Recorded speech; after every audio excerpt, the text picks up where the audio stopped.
سلام، من نرگس صمدی هستم. امروز میخوایم با همدیگه این کلاه فرانسوی رو یاد بگیریم که من از این مارک نق استفاده کردم و با قلاب شماره 3 هم بافتمش. شما هم میتونید برای کلا از کامواهایی که نرم و لطیف هستن استفاده بکنید. حالا قبل از اینکه بریم آموزش رو با هم دیگه ببینیم، این مویی رو که میبینید آموزشش رو میتونید توی یوتیوب ببینید. این لینکش رو این بالا توی تصویر براتون میذارم و میتونید کانالش رو مشترک بشید و از آموزش های قشنگش استفاده بکنید که انواع بافت رو در کانالش از این به بعد میتونید مشاهده کنید. خب ببینید، ما برای شروع اول یه حلقه جادویی میزنیم به این شکل، بعد قلاب داخل میبرم و 3 تا دونه زنجیره میزنم به عنوان یک پایه بلند. حالا حلقه رو از دستم در میارم و شروع میکنم داخل حلقه پایه بلند بافتن. من برای بافت این کلاه نیاز به 12 پایه بلند دارم.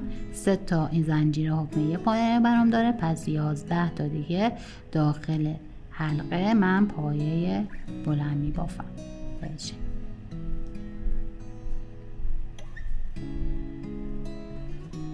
خب وقتی من 12 تا حلقمو زدم به این صورت نخمو میکشم که محکم بشه. بعد اون 3 تا زنجیره‌ای که اول کار زده بودم، ببینید این 3 تا زنجیره‌ای که اول کار زده بودم به سومین زنجیره وارد میشم و یک بست میدم. این نخمم اینجا قرار میدم که محکم بشه. ببینید این بستمو به این شکل میزنم و حالا برای رج بعدی شروع میکنم. ببین من یه دونه زنجیره میزنم به عنوان یک پایه کوتاه. ببخشید این زنجیره برای اتصالمه. خب یک زنجیره میزنم برای رج دوم برای اتصالم. بعد اینجا ببین همین 3 تا زنجیره که به عنوان یک پایه بود و اولین پایه‌مان حساب میشه، قلابو میبرم پایین و پایه برجسته از رو میبافم. پس وقتی زنجیرمو زدم نخ و دور قلابم میگیرم. این 3 تا زنجیره که حکم یک پای بلند داره، نخ قلابمو میبرم از پایین، نخو میگیرم میارم بالا و یک پایه برجسته میبافم.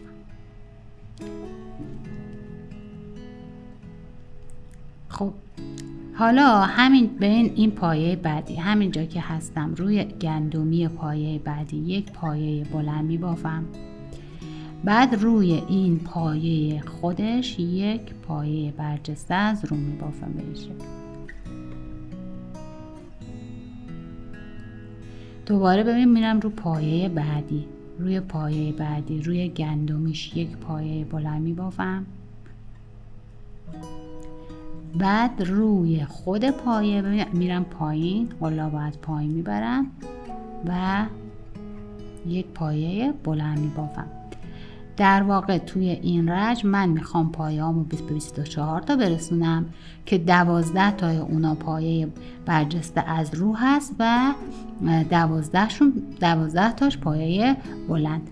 پس ببینید دوباره میرم این کار تکرار میکنم. این پایه بلندمه، روی گندمیش یک دونه پایه بلند میبافم. بعد ببینید روی خود پایه قلابم از پایین میبرم به این شکل بالا میکشم و یک پایه بلند برجسته میبافم و تمام رج این کار رو تکرار میکنم تا به انتها برسم.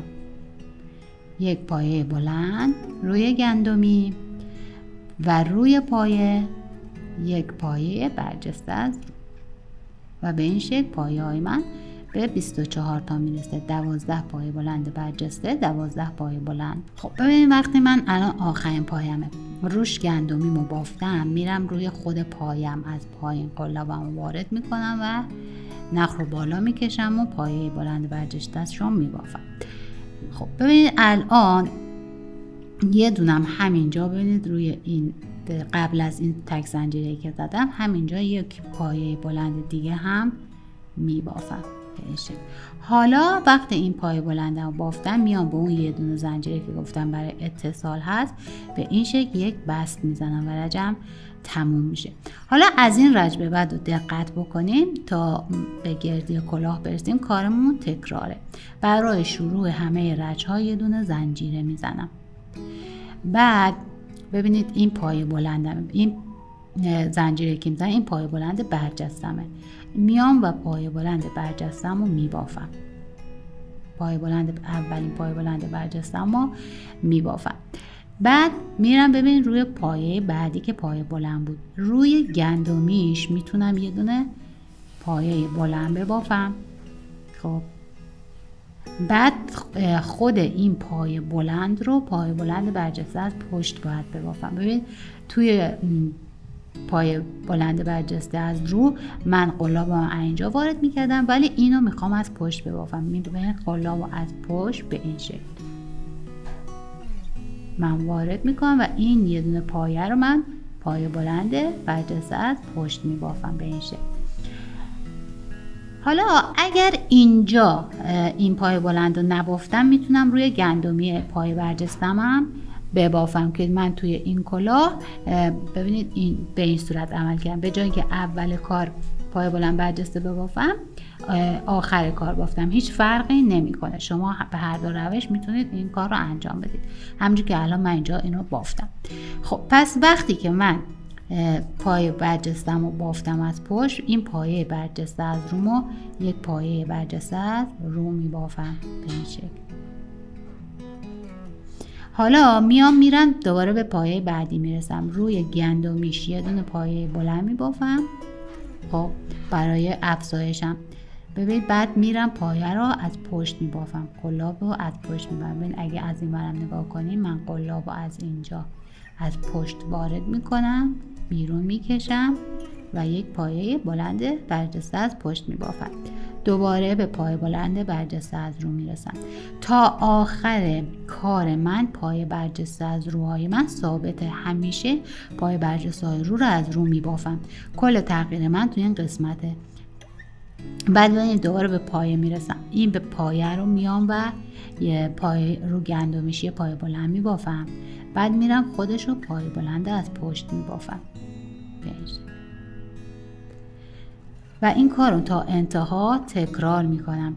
ببینید دوباره میرم پایه برجسته رومو میبافم، روی پایه بلندم رو گندمیش یک پایه بلند میبافم، خود پایه بلند رو پایه بلند برجسته از پشت میبافم و تا انتهای کار دوباره باید 12 تا پایه برجسته از رو داشته باشم که بینشون یک pایه بلند و یک پایه بلند برجسته از پشت قرار داره و این کار تا انتها تکرار میکنم. روی پایه بلند برجستم یک پایه بلند برجسته میبافم، روی گندمی پایم یک پایه میبافم و پایه بلند رج قبلم و یک پایه بلند از پشت میبافم و همین کار رو تکرار میکنم تا انتهای رج. ببینید وقتی من به انتهای رجم رسیدم، این پایه بلند برجسته آخرمو که بافتم، اینجا هم این پایه بلند دارم دیگه. روی این پایه بلندم وارد میشم، یک پایه بلند میبافم، خود پایه بلند برجستم، خود پایه بلندم و پایه بلند برجسته از پشت میبافم.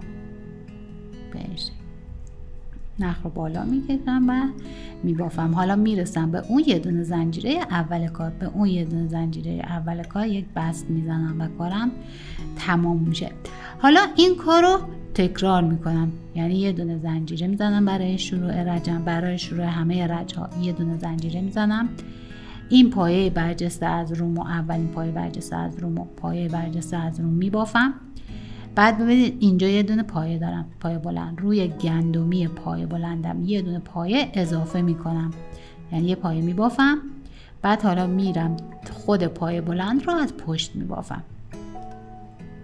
این پایه بلند رو از پشت میبافم. دوباره پایه بلند بعدیم پایه بلند از پشت بود، دوباره خودش رو پایه بلند از پشت میبافم و پایه های من میشه 3 تا. و اگه دقت کنی توی رجای دوم به جز این پایه 12 پایه بلندی که زدم، تو رج دوم اول یه دونه پایه برجسته داشتم، یه پایه بلند. تو رج بعدی شد یه دونه پایه برجسته، 2 تا پایه بلند. الان تو این رج ما یه دونه پایه برجسته داریم، 3 تا پایه بلند که این پایه بلندا هر بار که بهشون اضافه میکنیم، این پایه بلند اولی رو که از رج قبل اضافه کردیم و پایه برجسته از پشت میبافیم و همینجور به این پایه های برجسته از پشتمون اضافه میشه. بعد توی هر رجم باید ببینید بین این دوتا پایه برجسته، این پایه و این پایه برجسته، یک پایه اضافه بشه. بین این برجسته تا این برجسته همینجور دقیقاً به شکل گرد بافی. فقط تفاوتش با گرد بافی اینه که من اینجا با پایه برجسته از پشت بافت میکنم. خب وقتی که من این پایه بلندمو بافتم، دو تا پایه برجسته هامو بافتم، میرسم به پایه برجسته از رو. پایه برجسته از رومو پایه برجسته از رو میبافم به این شکل. دوباره ببینید یه دونه پایه روی این پایم اضافه میکنم، یه پایه میبافم. حالا میرم خود پایه رو از پشت میبافم. خب الان این یه پایه بلند از پشت. پایه بلند بعدیم هم که پایه بلند از پشت بود، باز پایه بلند از پشت میبافم به این شکل. دوباره میرسم به پایه بلند برجسته. پایه بلند برجسته از رو، پایه بلند برجسته از رو میبافم و تا انتهای رج این کار رو تکرار میکنم. الان میرم روی این پایه بلند یه پایه بلند میبافم، خود پایه بلند برجسته از پشت. بعد میرم دوباره پایه بلند از برجسته از پشت، دوباره روی پایه بلند برجسته از رو یک پایه بلند برجسته از رو میبافم و این کار رو تا انتهای رج تکرار میکنم. خب ببینید من همه رو بافتم، به انتهای رج رسیدم. این آخرین پایه بلند برجسته از رومو که بافتم، ببینید اینجا دو تا پایه دارم. روی این پایه اولی روی گندمش یک پایه بلند میبافم، بعد خود پایه رو پایه برجسته از پشت، پایه برجسته از پشت میبافم. پایه بعدیم هم که پایه برجسته از پشت و هر بار گفتم یه دونه به این پایه برجسته های از پشت اضافه میشه. خب بعد یک بس میزنم به اول کارم، اون زنجیره اول کار و رجم تموم میشه. و حالا دوباره برای شروع کار من یه دونه زنجیره میزنم. ببین این پایه اولا برجسته از روه، گفتیم پایه برجسته از رو تا انتهای بافت ما بافتشون پایه برجسته از رو هست. این یه دونه رو میبافم. بعد ببین به روی این پایه روی گندمیش یه دونه پایه بلند میبافم که اضافه میکنم. بعد این خود پایه رو پایه برجسته از پشت میبافم، یعنی قلابم میبرم از پشت وارد میکنم و به این شکل پایه بلند برجسته از پشت میبافم. حالا بقیه پایه برجسته های پشتم به همون شکل هر کدوم رو یک بار میبافم و این پایه‌ای که اول اضافه میکنم باعث میشه تو هر رج یه دونه به پایه برجسته های از پشت من اضافه بشه. حالا این پایه بعدی من پایه برجسته از پشت میبافم، میرسم به این پایه بلند برجسته از رو. پایه بلند برجسته از رو خودش رو میبافم، پایه بلند برجسته از رو. حالا دوباره روی این گندمی این پایه یک دونه پایه بلند میبافم که برای افزایش هم هست. حالا خود پایه رو میرم پایه برجسته از پشت میبافم. بقیه پایه هامم دوباره هر کدوم یه دونه پایه برجسته از پشت میبافم. بهش حالا با هم از پشت وارد میکنم، نخ بالا میکشم و میبافم. دوباره میرسم به پایه برجسته از رو. من این کار رو انقدر تکرار میکنم تا به انتهای رج میرسم. دوباره انتهای رج که رسیدم یک بست به این زنجیره اولین زنجیرم میزنم، رجم تموم میشه. برای شروع رج بعدی دوباره من یه زنجیره میزنم، پایه بلند برجسته از رومو میبافم و این روی این گندمی این پایم اینجا یه دونه پایه بلند میبافم، خود پایه بلند رو پایه برجسته از پشت میبافم و این بقیه پایه برجسته از پشتم هم هر کدوم یه بار میبافم و همین پایه بلندی که هر بار روی این گندمی میبافیم باعث بیشتر شدن پایه برجسته های از پشتمون میشه. حالا من این کار رو انقدر تکرار میکنم تا گردی این کار به اندازه دور سر کسی که میخوام براش ببافم برسه. خب ببین ما اینو میبافیم اونقدر که به اندازه قطر دور سری که میخوایم برسه. مثلا اگر دور سری که اندازه گرفتیم 54 سانتی متر هست، ما انقدر این رو میبافیم تا این دور تا دور بافت ما به 54 سانت برسه. بعد دیگه بعد از اون اضافه نمی کنیم، فقط مستقیم میبافیم تا اون قطری رو که میخوایم به دست بیاریم. حالا این قطر یعنی اینکه انقدر که بخوایم این کلاه فرانسوی ما افتادگی داشته باشه. حالا هر چقدر که دوست داشتیم افتادگیش بیشتر باشه پس باید بیشتر ببافیم. وقتی به اندازه قطر رسیدین، قطری که میخواید، شما برای شروع رج که زنجیرتون رو زدید، خب من از اول رج دوباره براتون توضیح میدم. خب ببینید وقتی به بستتون رو زدید، حالا فکر کنید این قطری هست که شما به دلخواهتون بهش رسیدین، دیگه نمیخوایم اضافه کنیم. میام یه دونه زنجیره میزنیم، این پایه برجسته از رومون، پایه برجسته از رو میبافیم به این شکل. حالا دیگه اینجا یه گندمی میبافتیم، دیگه نمیبافیم چون نمیخوایم افزایش بدیم. خود این پایه رو میریم پایه برجسته از پشت میبافیم. خب بعد دوباره پایه های بعدی رو پایه برجسته از پشت میبافیم به این شکل. یعنی ما تو آخرین رجی که اضافه کردیم پایه هامون هر چند تا بود دیگه همون قد میذاریم میمونه، دیگه اضافه نمی کنیم. بعد که آخرین پایه برجسته از پشت رو بافتید، پایه برجسته از رو میبافیم. بعد دوباره ببینید چون نمیخوام اضافه کنم همون پایه رو از پشت میبافم. دیگه اینجا یه دونه اضافه رو که تو هر رج میبافتیم دیگه نمیبافیم. الان ببینید من اینو بافتم به حدی که میخواستم رسیده. پایه هایی که من اضافه کردم ببینید 1 2 3 4 5 6 7 8 9 10 11 12. من به حدی پایه هامو اضافه کردم که پایه برجسته های از پشتم به 12 تا رسیده و گفتم این اولا بستگی داره به دست بافت شما، قلاب و کاموا شما، ضخامت کامواتون. دوم به اون اندازه قطری که میخواید. وقتی به اندازه قطر که رسیدید، ساده بافی رو شروع کردید، چند رشت که ساده ببافید کار به این شکل در میاد. الان اینجا چون افزایشی نداره یک بارم از روی خود کلاه بهتون توضیح میدم. ببینید من یه دونه زنجیر میزنم برای شروع رج. پایه برجسته از رو، پایه برجسته از رو میبافم به این شکل.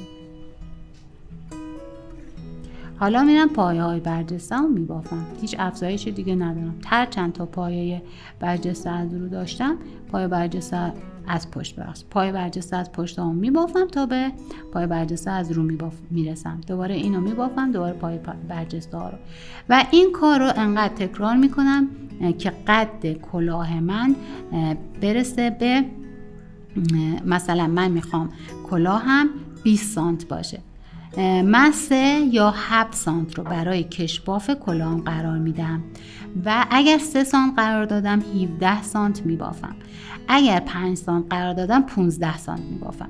حالا این فرضی بود، شاید قد کلاه شما بیشتر یا کمتر بخواید ببافید. حالا قدم رو چجوری اندازه میگیرم؟ ببین این کلاه من وقتی کلاه رو باز میکنم از این مرکز خب تا اینجا میشه قد کلاه من. الان من اینو 16 سانت بافتم، من میخوام واسه این کلاه 5 سانت هم کشباف ببافم یا 3 یا 5 سانت کشباف ببافم. پس اگر خواستم 3 سانت کشباف ببافم و قد کلاه من قرار باشه 20 سانت باشه، الان یه رج دیگه که ببافم میشه 17 سانت، اون 3 سانت هم برای کشبافم قرار میدم. پس منم حالا اینو میبافم چون من میخوام یه چند رج دیگه ساده بافی رو روی انجام بدم بعد برای کشباف. حالا من اینو که بافتم، یک رج قبل از کشبافم بافت کاهشی دارم، میام و اونو با هم دیگه میبافیم و بعد از اون یک رج قبل از بافت کشبافمون کاهشی همونو که انجام دادیم دیگه بافت کشبافمون ساده است میبافیم و کلاه تموم میشه. خب ببینید من اینو به اون اندازه که میخواستم قدم باشه بافتم، حالا میخوام کشبافتم رو ببافم. حالا گفتیم قبل از کشباف باید یه رج کاهشی انجام بدیم. کاهشیمون باید به چه صورت باشه؟ این کلاه رو ببینید به شما بستگی به اون قطری که بافتید، خب گشاده دیگه، خیلی گشاده، سر اون کسی که میخواید بذارید میبافید، اندازه میگیرید ببینید چقدرش گشاده. مثلا رو سرش گرفتین انقدر گشاده، خب یا اینکه متر میزنید، ببینید مثلا شما متر رو دور تا دور کارتون میذارید، بعد میبینید دور سر کسی که براش گرفتین مثلا 45 سانته یا 55 سانته، اینم به همین شکل ببینید اندازه میگیرین، بعد ببینید چند سانته میاد. چند سانتی متر هست. خب بعد اون اضافه سانتی رو که داره علامت میزدین، مثلا 3 سانت یا 4 سانت یا 5 سانت اضافه داره، یا رو سرش قرار میدید و اون اندازه رو که میخواد به این شکل علامت میزدید، مثلا انقدرش گشاد شده. حالا این انقدر رو میخوایم ما کم کنیم. اول که میایم این پایه ها رو میشماریم. ببین مثلا اگه از اینجا تا اینجا بود، اینجا نگه میدارید، پایه هاتون میشمارید 1 2 3 4 5 میشمارید تا برسید به اینجا که دستتون رو گذاشتید، پایه هاتون رو میشمارید. این تعداد پایه رو باید توی این رج کاهش بدیم. حالا کاهشمون به چه صورت باشه؟ خب ببین وقتی پایه هامو شمردم، مثلا من 36 تا پایه اضافه آوردم. خب بعد اون پایه هایی که اضافه آوردم و داخل این قسمت ها کم میکنم. خب 12 تا قسمت دارم، پس 36 رو تقسیم بر 12 میکنم، میشه 3 پایه. من تو هر کدوم این قسمت ها باید 3 تا از پایه هامو کم بکنم. حالا اگر فرد بود مثلا 35 تا بود، پس تو یکیش 2 تا دونه کم میکنم، تو بقیه 3 تایی کم میکنم. به این صورت کاهشم و شمارشش رو انجام میدم. حالا قرار شده من توی هر کدوم از اینها 3 تا کاهشی داشته باشم، پس کاهشم رو به این صورت انجام میدم. ببینید یه دونه زنجیره میزنم برای شروع کار. بافت برجسته از رومو میبافم. به بافتای برجسته از رو کاری نداریم، تا انتها گفتیم اینا ثابتن. خب این بافت برجسته از رومو میبافم. حالا میخوام کاهش بدم. ببینید قلاب از پشت میبرم، بافت اولم رو میبافم. به این صورت مرحله اولش رو میبافم، نگه میدارم، بعد میرم و پایه بعدی رو میبافم. خب پایه بعدی رو میبافم، اینم نیمه میبافم، نگه میدارم. حالا هر 3 تا رو با هم یکی میکنم. به این صورت من الان یه پایه کم کردم، 2 تا پایه دیگه باید کم کنم. خب این 12 تا پایه بود، پس من یه 3 تا دیگه پایه میبافم. ببین 3 تا پایه رو خودشون رو میبافم. این 1 پایه، 2 پایه و 3 پایه. حالا 3 تا پایه که بافتم، یه دونه دیگه کاهشی انجام میدم. خب یعنی دوباره میام این یه دونه پایه رو میگیرم، به صورت نیمه میبافم. پایه بعدی من به صورت نیمه همون برجسته از پشت میبافم. بعد حالا این همه حلقه هامو با هم دیگه یکی میکنم. خب اینم یه کاهش دیگه. یه کاهش دیگه باید بدم. ببینید 1 2 3 4 5 تا پایه برام مونده. 3 تا پایه‌شو میبافم، 2 تا پایه آخر با هم دیگه کاهش میدم. خب ببینید 1 2 3 تا پایه رو که بافتم، حالا این 2 تا پایه آخر رو به صورت کاهشی میبافم. یعنی یه پایه بلند نیمه میبافم، نگه میدارم، دوباره اون پایه بعدی رو به صورت نیمه میبافم، نگه میدارم. حالا همه رو با هم یکی میکنم. خب به بافت برجسته از رو میرسم. بافت برجسته از رو میبافم. حالا همین کاری رو که اینجا انجام دادم برای این قسمت هم انجام میدم. یعنی ببینید اینجا 1 2 3 تا 4 تا از پایه ها رو میبافم، دقیقا مثل همین. یک کاهشی میدم، دوباره اول یک کاهشی میدم. ببخشید ببین اول یک کاهشی داشتیم، پس بهتره اینم ببافیم که دیگه کامل متوجه بشید. ببین اول وقتی این پایه برجسته هم بافتم، اول اینم کاهش میدم، یک پایه بلند نیمه میبافم، نگه میدارم. بعدیرم یک پایه بلند نیمه میبافم، نگه میدارم. حالا همه رو با هم یکی میکنم. خب بعد 4 تا پایه بافتم دیگه. هر جوری که این اولی تعدادش رو بافتید بقیه هم همونجوری ببافید. بعد یه دونه از پایه ها رو میبافم، بعد 2 تا از پایه و 3 تا. 3 تا از پایه ها رو که بافتم، 4مین پایه، 4 تا پایه بافتم اونجا. حالا میام 2 تا رو کاهش میدم، یعنی این پایه بلند رو نیمه میبافم، نگه دارم. پایه بعدی رو نیمه میبافم، نگه میدارم. حالا همه رو با هم یکی میکنم. حالا 3 تا پایه میبافم. 1 پایه بلند برجسته، 2 پایه بلند برجسته، اینم 3 پایه. حالا این 2 تا آخری رو باز کاهش میدم. پس میام 1 پایه بلند نیمه میبافم، نگه میدارم. 1 پایه بلند نیمه دیگه میبافم، نگه میدارم. همه رو با هم یکی میکنم. میرسم به پایه برجسته از رو. پایه برجسته از رومو میبافم به این شکل. این رشت تا انتها این کار رو تکرار میکنم. میام ما بین اینا بافتا کاهشیامو تک به تک انجام میدم. بافتای برجسته از رومم که ثابته میبافم و تا به انتهای رج برسم. به انتهای رج رسیدم میام و رج بعدی رو با هم دیگه نگاه. خب ببینید من در آخر رجم هستم. آخرین کاهشیمم که انجام دادم.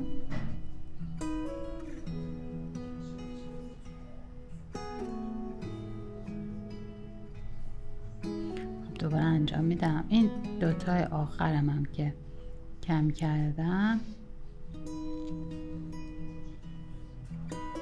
اینا یه پای بلند نیمه، این هم 1 پای بلند نیمه. حالا 2 تا رو همه رو با هم یکی میکنم.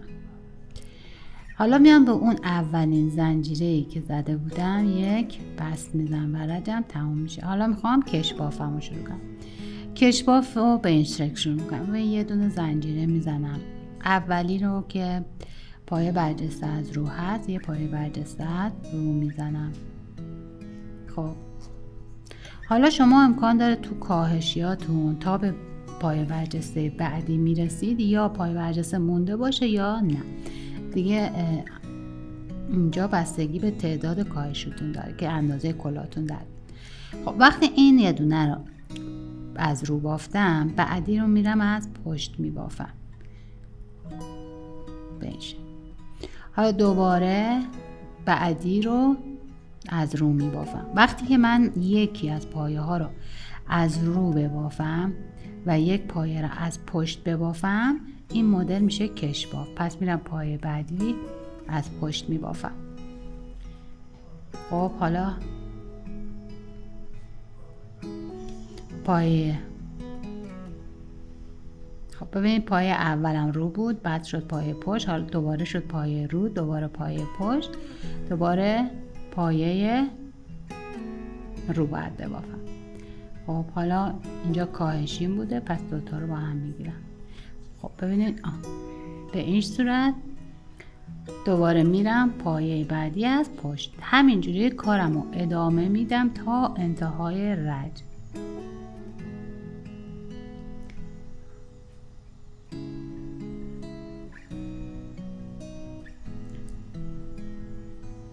خب من این وری بگیرم که راحت تر بافته بشه. خب حالا دوباره پایه بعدی از رو و همینجوری تا آخر رج این کار رو تکرار میکنم. پلا رو میبرم از پشت، 1 بار پایه از پشت میبافم، 1 بار پایه از رو. این کاهشی من الان طوری بوده که این پایه رو نوبت پایه پشته، پس بعد از پایه پشت ببافم. دیگه اهمیتی نداره که بخوام حتما از رو ببافمش به این شکل. دوباره میرم پایه بعدی رو از رو میبافم، 1 پایه از رو، 1 پایه از پشت. به این صورت کش باف من به این صورت در میاد. حالا منم اینو میبافم. به انتهای رج که رسید میایم اتصال انجام میدیم، 1 بار دیگه کش باف رو میبافیم. هم شما ببینید تا انتها میرسه به چه شکل در میاد.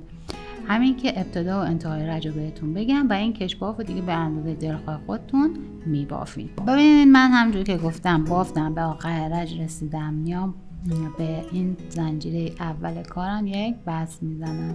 حالا دوباره برای شروع یه دونه زنجیره میزنم و هر بافتی رو سر جای خودش میبافم. یعنی این بافت برجسته از رو، بافت برجسته از رو بافته میشه، دوباره بافت برجسته از پشت بافته میشه و این دیگه تکراره تا به اندازه‌ای که ما بخوایم بلندی این کش بافمون باشه. دوباره انتهای رج رسیدین به همین یه دونه زنجیره اینجا یک بست میزنید، یک زنجیره میزنید، رج بعد رو شروع میکنید. حالا منم اینو میبافم به اون اندازه‌ای که میخوام و میایم آماده شده کار با هم دیگه نگاه. خب ببینید من بافتم، کلاه من تموم شد. قد کلاه من 20 سانت هست. شما هم میتونید حالا بیشتر یا کمتر ببافید. اینم روی کلاه من. خب امیدوارم که شما هم ببافید و لذت ببرید. ممنون از نگاه زیباتون.